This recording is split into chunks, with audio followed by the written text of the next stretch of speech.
Biker kicks homeless man's dog for fun, unaware Bruce Willians is watching. I have the dream of reaching 1,000 subscribers by the end of this month. Subscribe and be part of this dream too. Thank you. Have an amazing story. On a hazy afternoon on the fringes of a restless city, a notorious biker known only as Rex roared along a cracked highway atop his gleaming motorcycle. His eyes shone with a wild, untamed spark as he sought thrills beyond convention. Oblivious to fate's weaving, his course was destined to intersect with a downtrodden soul and the loyal canine that accompanied him. The urban hum masked secrets of misdeeds and compassion alike, while unseen eyes observed each reckless gesture from the shadows, recording a drama that none could have foretold. In the interplay of light and dust, every engine rev promised an imminent shift in the balance between cruelty and chance. With each mile, destiny conspired in silence to script an extraordinary confrontation that would leave an indelible mark on those fated to witness it. Even as the city slumbered under a vague melancholy, the stage was being set for a collision of lives and ideals that could not be undone. The narrative of that day was etched in the language of rebellion, sorrow, and unexpected retribution. As the afternoon deepened, Rex's journey became a metaphor for unbridled defiance and self-assertion, his presence igniting both admiration and disdain among passing onlookers. Along the cracked pavement, the lives of the marginalized and the renegade intersected like threads in a vast urban tapestry. In a narrow alleyway where hope clashed with despair, a homeless man tended to his modest belongings and a beloved dog whose loyalty transcended hardship. The dog, with gentle eyes full of trust, walked faithfully by his master's side, unaware of the calamity that fate would soon unleash. Rex's rumbling engine disturbed the fragile peace, and as he sped by, his reckless gaze did not catch the sorrowful plight unfolding at the edge of society. Instead, driven by a desire to revel in cruelty for its own sake, he chose a target without thought, unaware that each impulsive act was a spark set to ignite a far greater conflagration. In that fleeting moment, the streets became both witness and accomplice to a transgression that blurred the lines between bravado and cruelty. Rex's act of callousness unfolded with the brutality of an impulsive tempest, a savage kick that connected with the defenseless canine, shattering the quiet dignity of the humble man's world. The assault, executed with a disturbing blend of arrogance and mischief, left the dog whimpering and the homeless man paralyzed by disbelief and sorrow. The cacophony of pain mingled with the murmurs of shocked bystanders, creating an atmosphere charged with raw emotion and silent judgment. Every shattered moment resonated as a profound indictment of cruelty in a city where empathy struggled to take root amid concrete and indifference. Yet even as chaos unfurled on that sun-dappled street, the mysterious presence of a watching figure lent the unfolding saga an eerie weight. The very air trembled with the implications of witnessing such a deed, an unspoken promise that fate, or perhaps justice, was not far behind. The tragedy was not only in the blow struck against the innocent but in the irrevocable shattering of trust and hope, an event that would reverberate far beyond that single act of brutality. Unbeknownst to Rex, destiny had arranged for a legendary observer to be present at the scene, a man whose very existence had become synonymous with resilience and hidden heroism.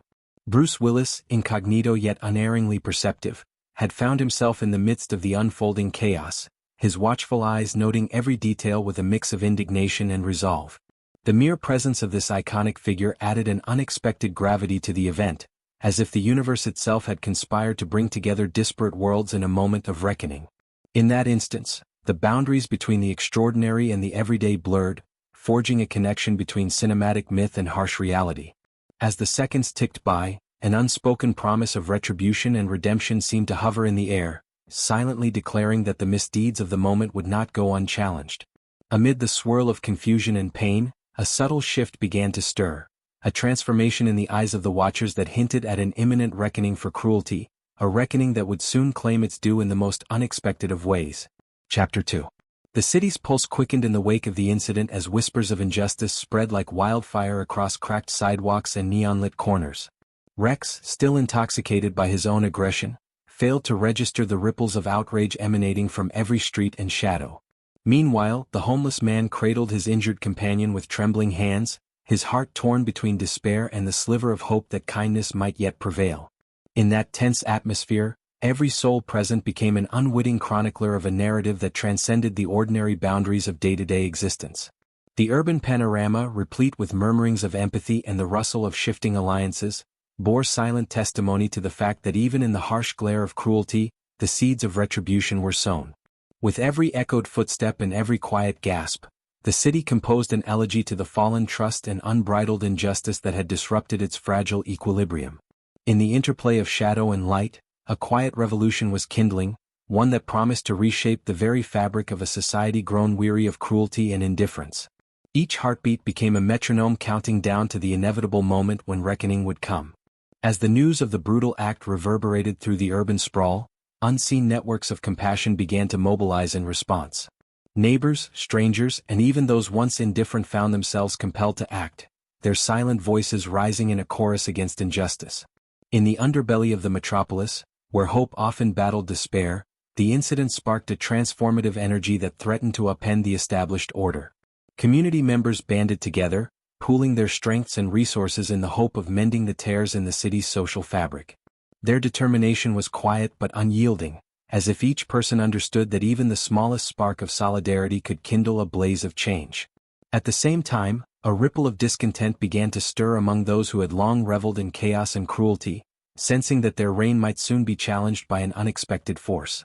The gathering unrest bore the weight of countless untold stories, a tapestry of resilience woven from moments of both despair and hope that together spelled the beginning of a new chapter in the city's troubled saga. In a nearby cafe that served as an impromptu haven for the city's restless souls, hushed conversations and furtive glances betrayed the mounting tension. Patrons recounted the incident in measured tones, each detail etched with both sorrow and determination. The air was thick with unspoken promises of accountability as theories about the identity of the mysterious watchers circulated with fervor. Amid the fervent discussions, a pervasive awareness emerged that the wheels of fate had been set in motion, and that no act of cruelty, no matter how impulsively committed, could escape the long arm of justice. In that microcosm of urban life, the ethos of empathy collided with the raw edge of retribution, birthing an atmosphere charged with the potential for profound change. With every careful word and every shared memory, the community built an invisible bridge between the past and a future where kindness would reclaim its rightful place. It was a moment of convergence, a delicate balance between despair and the promise of redemption that pulsed quietly beneath the surface of everyday life. As twilight fell, the city's neon glow mingled with the fading light of day, casting long shadows that carried echoes of the afternoon's turmoil. Rex, still blissfully ensconced in his own self-importance, continued on his path with little regard for the growing storm around him. Yet, beneath the veneer of reckless bravado, a subtle shift was underway, a stirring in the collective heart of a community unwilling to tolerate unprovoked violence. The homeless man, though battered by misfortune, clutched his injured friend with resolute tenderness, embodying a spirit that would not be vanquished by cruelty. Even as the urban night deepened, the spark of retribution began to glow softly in hidden corners, a promise that every misdeed, every act of callousness, would eventually be brought to account. Amid the interplay of light and darkness, the stage was being quietly reset for a confrontation that was both inevitable and transformative, a reckoning that would bridge the gulf between despair and a reimagined hope for justice.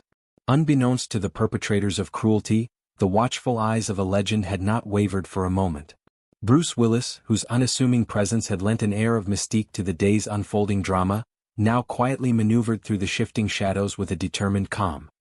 His mind, sharp and laden with the weight of unspoken memories, processed every nuance of the day's events with an intensity that belied his calm exterior.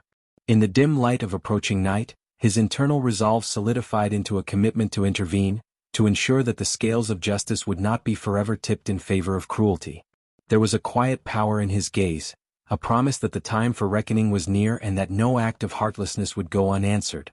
As the city settled into an uneasy silence, the legendary figure prepared to step out from the margins, ready to confront the forces of callousness with the unwavering certainty of a man who had seen too much injustice to remain idle. His presence heralded a turning point, where the lives of many would be forever altered by the courage to stand up against cruelty. Chapter 3. Under a starlit sky that draped the city in a shroud of quiet inevitability, the final act of this turbulent saga began to take shape. Rex, still unaware of the profound forces gathering against him, rode with a bravado that was rapidly morphing into desperation. The whispers of dissent that had grown from murmurs to a resounding call for justice now converged upon him like an unstoppable tide. Each reckless maneuver on his part was countered by the silent resolve of those who had borne witness to cruelty and were determined to restore dignity to a wounded community. In the deep urban night, where every light seemed to pulse with the heartbeat of the oppressed. The stage was set for a confrontation that would decisively alter the course of lives. The city itself appeared to breathe in unison with the promise of retribution, its streets and alleys becoming conduits for a long-awaited reckoning. With the inevitability of fate as its undercurrent, the final chapter of cruelty and retribution was poised to unfold in an unforgettable climax that would echo through every corner of the urban sprawl. In the midst of the encroaching darkness, a motley group of citizens, united by heartbreak and tempered by determination, began to close in on Rex. Their collective presence was a testament to the power of solidarity in the face of unprovoked savagery. Each step they took was laden with the memories of past injustices and the quiet hope for a future where cruelty would have no sanctuary. Their voices, once fragmented and hushed, now rose in a unified chorus that resonated with the promise of change. The very air around them vibrated with anticipation, as if the city itself had become a living embodiment of retribution. In the quiet spaces between heartbeats, plans were laid and resolve was steeled, with every person understanding that this confrontation was not merely about a single act of violence but a symbolic stand against a pervasive culture of indifference. The night bore witness to this gathering storm of empathy and righteous indignation, a force that would soon challenge the tyranny of unchecked cruelty with unyielding determination. As the confrontation reached its zenith, the city's pulse quickened in a frenzied beat that spoke of both hope and impending justice. Rex, whose arrogance had once set him apart as a free spirit, now found himself surrounded by the very community he had scorned. The air thickened with the tension of inevitability as voices, firm, resolute, and unwavering, echoed through the deserted streets. In that defining moment, every soul present seemed to converge on the belief that even the most audacious acts of cruelty must be answered with accountability and compassion. The clash between unrepentant cruelty and the steadfast call for justice unfolded like an epic tale written in real time. Shadows danced in the lamplight as the gathered crowd advanced, each step a silent declaration that cruelty would no longer find refuge in the anonymity of the night. The city with all its scars and secrets braced itself for a reckoning that promised to restore the balance between might and right. At the very heart of this moment of transformation, the enigmatic presence of Bruce Willis stepped forward from the margins into the glare of accountability. His expression, etched with determination and a lifetime of witnessing both triumph and despair, spoke of a resolve that would not be shaken by the cruelty of one man's actions. With deliberate calm and an air of authority that resonated deeply with all present, he addressed the assembled crowd. His words a clarion call for justice and redemption. In that instant, the collision of disparate worlds, of reckless abandon and enduring compassion, found its voice. The legendary actor, embodying the spirit of an unwavering guardian, declared that no act of brutality would stand unchallenged. His intervention transformed the unfolding chaos into a turning point, where the oppressive weight of cruelty was met by an equally formidable force of empathy and resolve. As the night embraced this historic moment, every witness knew that the scales of justice had finally begun to tip in favor of those who believed in the sanctity of life and dignity. Chapter 4. A Decision in the Dust. Marvin sat silently beside Rufus, watching the dog rest with his head on folded paws. The small crowd that had formed earlier began to fade, but their gestures lingered like echoes, water bottles left behind, a soft blanket someone offered, even a handwritten note that read, "You're not alone." For the first time in years, Marvin felt something stirring deep inside, a sense that maybe his pain wasn't invisible after all. But that stirring was quickly followed by hesitation. What could they do? He was just a man on the streets. He had no voice, no power. Still, as he stroked Rufus back gently, the question began repeating in his mind like a stubborn melody. Do I let this go, or do I stand up? That night, Marvin found shelter behind the old theater on Fifth and Main, a place he sometimes thought when it rained. Rufus, though sorry, was sitting again, his tail flicking softly whenever Marvin spoke. But Marvin's mind wouldn't settle. The image of the vicar's boat haunted him. Not just the violence, but the cruelty.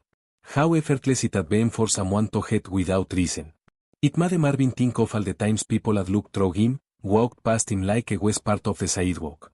He used to think he deserved that kind of invisibility. That maybe this was the price of his past. But now? Now, he felt something else rising, something he hadn't felt in a long time. Word. And from that word, a spark of courage. As morning arrived, Marvin rose with purpose in his chest. He wasn't sure what he was going to do exactly, but he knew one thing, I couldn't let this moment pass without meaning. I tied a small red bandana around Rufus' neck and headed toward the community center. I remember someone from the crowd mentioning a shelter there, one that helped people speak out, share stories. Maybe someone would listen. Maybe someone could help. Each step felt both terrifying and powerful.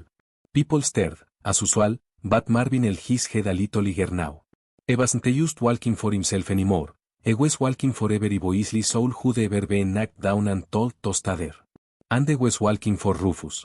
At that same moment, Bruce Willis stood at the window of a small apartment above the cafe, holding the phone but not yelling. He had contacts. A cold act. But he needed to know something first. Was Marvin willing to fight back? Bruce had seen too many people suffer silently, too many injustices brushed aside. But he had also seen the world change, when ordinary people decided enough was enough. He took a sip of black coffee and looked down at the street below. There, among the morning roos and honking horns, walked Marvin, slow but steady, with Rufus at his side and something in his eyes Bruce hadn't seen yesterday. Resolve. Bruce smiled faintly. All right, he whispered to himself. Then let's do this together. Chapter 5, The Wall of Doubt. Marvin stepped into the community center with Rufus beside him, both of them visibly warm but carrying a quiet determination. The walls were lined with flyers, support groups, housing help, free legal clinics. A volunteer named Lila approached with a gentle smile, kneeling to pet Rufus before asking if they needed help. Marvin hesitated. The words were heavy. He hadn't told his story out loud in years. A man kicked my dog, he finally said, his voice rough. For no reason. People saw. Lila's smile faltered. She offered him a seat and a glass of water, listening as he explained what happened. She nodded, taking notice. Marvin began to feel hopeful again, until she gently said, I believe you. But, without more proof, it's hard to move forward. Just like that, the flick inside him dimmed. Marvin left the center with shoulders slightly lower than when he arrived. People had seen the incident. Some even recorded it. But tracking them down now felt impossible. He wandered aimlessly for hours, the weight of disappointment pressing on his chest. The city, which had briefly felt warmer, now seemed cold again. He passed crowds, neon-lit windows, taxis that ignored him, and with each step, that old familiar feeling crept back in. What made you think they'd listen? Rufus walked beside him, limping lightly, occasionally nudging Marvin's leg as if to keep him anchored. At a bus stop bench, Marvin sat and stared into the distance. Had he been foolish to believe this team would be different? Would the world really care about a man like him? Meanwhile, Bruce made a few quiet calls of his own. He wasn't trying to become a hero, he'd done that on screen for decades. But this wasn't a movie. This was a man and a dog who had been hit, and Bruce had seen it happen. He tried reaching out to a journalist friend, but the response was lukewarm. Bruce, it's just a street story. No one is going to click on that unless it turns violent. That word, unless, hit hard.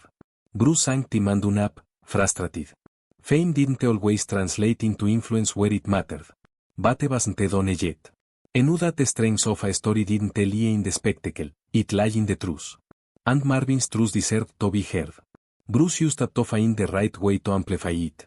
That evening, Marvin sat outside the diner where he sometimes got leftovers from the cook who pitied him. The glow from inside cast long shadows on the sidewalk. He looked at Rufus, who backed his tail gently despite the limp. "I tried," Marvin whispered. "I really did." But even as the words left his mouth, he noticed a familiar face emerge from the diner, a woman from the day of the incident. She paused when she saw him. Then, slowly, she walked over. "You were the man with the dog, right?" she asked. Marvin nodded. She pulled out her phone. "I think I might still have the video." Marvin's breath caught in his throat. The first door had shut, but now, another had quietly opened. Chapter 6, A Glimmer Through the Lens. The woman's fingers trembled slightly as she opened her phone and scrolled through the videos. Marvin leaned in, his heart pounding with cautious hope. "I was across the street when it happened," she said softly. "I recorded it because it didn't feel real." Finally she found the clip. There it was, Rex's boot striking Rufus mid-step. Marvin turned pale, jaw clenched, but forced himself to watch. It wasn't just the kick. It was the laughter, the callousness, and the stunned silence that followed. The woman handed him her contact and promised to send it. "People need to see this," she said. And for the first time Marvin believed it too. This was no longer just his pain, this was proof. It was the beginning of something greater. Marvin returned to the community center the next day, this time with the video on a borrowed USB stick and a fire behind his eyes. Lila watched it, jaw tightening, and called in her supervisor. The shift was immediate. Where before there had been caution, now there was urgency. "This changes everything," they said. Marvin was connected to a legal aid volunteer who specialized in public advocacy. Though it wouldn't be a criminal case, there were options. Civil action, public awareness campaigns, even contacting local news. Marvin felt overwhelmed, but he nodded. The decision had been made. He was done staying silent. If they wanted to help him speak, then he'd speak as loud as he could. Meanwhile, Bruce met with an old friend at a small production studio. "It's not about going viral," he said. "It's about honoring a moment that matters." His friend watched the video and shook his head slowly. "This is bigger than just one man," he said. "It's about how we treat people we ignore. People we pass by every day." Together, they crafted a short video segment. Marvin's story, his resilience, his dog. It didn't need dramatic editing. It needed truth. They posted it online with Bruce quietly backing it under a pseudonym. No celebrity spotlight, just raw humanity. The post was simple. A man kicked a homeless man's dog. But this isn't about violence. It's about what happened next. Within hours, the story began to spread. First among animal lovers, then among social justice pages, and finally, into mainstream conversations. Marvin had no idea yet what was coming. He sat by Rufus's side on a bench outside the shelter, unaware that the world was starting to whisper his name. People who had ignored him before now looked twice. Some offered coffee, others simple smiles. The video was proof, yes, but it was Marvin's quiet strength that began to shine. He didn't scream, didn't curse. He simply stood even when the world tried to knock him down. And that quiet defiance touched something deep in everyone who watched. The spark had been lit. Chapter 7, The Wave of Echoes. By the third day the internet had caught fire. Marvin's story was everywhere. Blogs, local news, even national talk shows. The title varied, but the heart remained. A homeless man standing tall after an act of cruelty, with a dog by his side and dignity in his eyes. Interview requests flooded the community center. A donation campaign started by a stranger had already raised thousands. Marvin, stunned, kept asking the same thing. Why now? Why me? Lila smiled gently. Because people saw you. Really saw you. And what they saw moved them. But with visibility came pressure. Suddenly Marvin's story belonged not just to him but to the public. And that carried its own weight. On the surface things seemed to be changing fast. A local vet offered to treat Rufus free of charge. A small apartment was donated for Marvin and his dog. Even a documentary crew reached out. Yet inside Marvin wrestled with fear. What if this was just another moment, temporary like all things in his life had been? What if people lost interest and forgot? He'd been invisible for so long that being seen now felt almost unbearable. He lay awake at night, Rufus curled at his feet, wondering if he was strong enough to carry the hopes others were now placing on him. Fame, even the good kind, felt like a storm. Elsewhere, Rex, the biker, began to feel the consequences of his actions. A neighbor had recognized him in the video. Online sleuths connected dots quickly. His real name, social media, even old aggressive posts. He faced backlash not from authorities but from the public eye. Stores refused him service. His biker group kicked him out. But oddly, Marvin didn't find satisfaction in this. When asked in an interview about Rex, he simply said, "I don't want him destroyed. I just wanted people to care." That response struck harder than any condemnation could have. And people noticed. Marvin wasn't vengeful. He was human. That made him powerful. Bruce, watching all this unfold, decided it was time. He appeared on a late-night show not as an actor, but as a citizen. "I saw it happen," he told the host. "But I waited to speak because I wanted the world to hear Marvin first. He didn't need my voice. He just needed the chance to use his own." The audience fell silent, then erupted in applause. Bruce ended the segment with a message. "Next time you walk by someone, don't just see a shadow. See the story. See the person." And with that, Marvin's journey transformed from a single act of resistance into a movement of awareness and healing. Chapter 8, Falling Back. The spotlight burned brighter than Marvin ever imagined. Interviews, questions, offers, attention. It was everything he had never asked for. Slowly, cracks began to form. During a live interview he was asked about his past and he hesitated. "I made mistakes," he said softly. "Lost a job. Lost a home. But I never lost Rufus." Some online began to dig deeper, questioning whether he deserved the help. The same people who had lifted him now started whispering doubts. Marvin felt the tide shift. The warmth of connection began cooling into skepticism. It wasn't hate, it was distance. And for Marvin, distance had always been a wound. His voice faltered. His eyes dimmed. The noise was too loud now. That night, Marvin left the apartment they had gifted him and returned to the alley behind the theater. He needed silence. He needed to think. Rufus followed him closely, sensing the weight in his step. Chapter 9, The Flame Rekindled. Days passed. Then weeks. Marvin began visiting schools, sharing his story. Kids asked about Rufus, who often wagged his tail on stage. His words weren't grand. They were simple, honest, and unforgettable. "You don't need much to be kind," he would say. "Just the courage to care." Meanwhile, the woman who filmed the video received an award for citizen awareness, and she shared it with Marvin. "We did this together," she said. Marvin smiled and for the first time truly believed it. He wasn't a symbol anymore. He was a voice. And his voice echoed. Bruce kept his distance publicly, but he met with Marvin often. They walked the city together, two men from very different worlds bound by a single act. Bruce once said, "Movies make you believe one person can change the world. But in real life, it takes community." Marvin nodded. "And a dog," he added, smiling down at Rufus. That bond between them had survived everything. Rufus's leg healed, but he still limped slightly. Marvin never corrected it. "He earned that limp," he'd say. "It's his badge of loyalty." The news cycle eventually moved on as it always does. But Marvin's impact didn't fade. A nonprofit was started in his name, Rufus and Friends. Its mission? To support the homeless with pets, offer basic care, and create safe spaces for stories to be heard. Marvin didn't want to be its leader. He just wanted to sit by the front door, welcoming whoever walked in. He knew their pain. He understood their silence. And he had walked that same path. That's what made him powerful, not speeches but presence. The biker, Rex, reached out eventually. He sent a letter, not asking forgiveness but expressing regret. Marvin read it once, then placed it in a box. "Some things," he said quietly, "aren't mine to judge. I just hope he changes." And that was enough. Forgiveness wasn't always loud. Sometimes it was simply letting go. Marvin had healed. And in doing so he had helped the world around him heal too. Chapter 10. One Step Further. As autumn painted the city in golden tones, Marvin stood outside a large auditorium. Inside, hundreds had gathered for a fundraiser gala for Rufus and Friends. He wore a borrowed suit, clearly uncomfortable in it, but smiling all the same. Bruce stood beside him. "You nervous?" he asked. Marvin nodded. "Yeah. But this time, it feels like I belong." Bruce patted his back. "You always did." When Marvin walked onto the stage and saw the crowd rise to their feet, he didn't cry. He simply placed his hand over his heart and bowed. Not as a hero, but as someone who had learned the value of standing tall.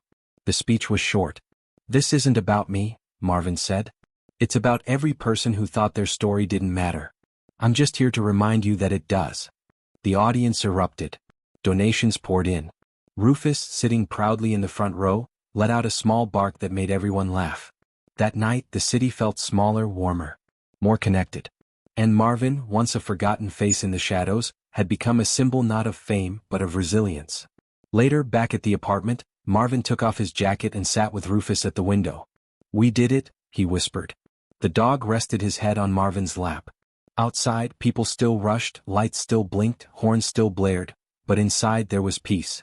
Marvin wasn't chasing change anymore. He had become part of it. And he knew deep down that his journey had only just begun. There were more stories to hear, more people to lift, and more moments like this to cherish. Bruce visited less often now, trusting Marvin to walk his own path. But whenever they met, the bond was stronger than ever. One night, Bruce said, "You ever think, maybe we all have our moment to rise?" Marvin looked at him and replied, "Yeah. But first, someone has to see us." And in that simple truth they both understood something powerful.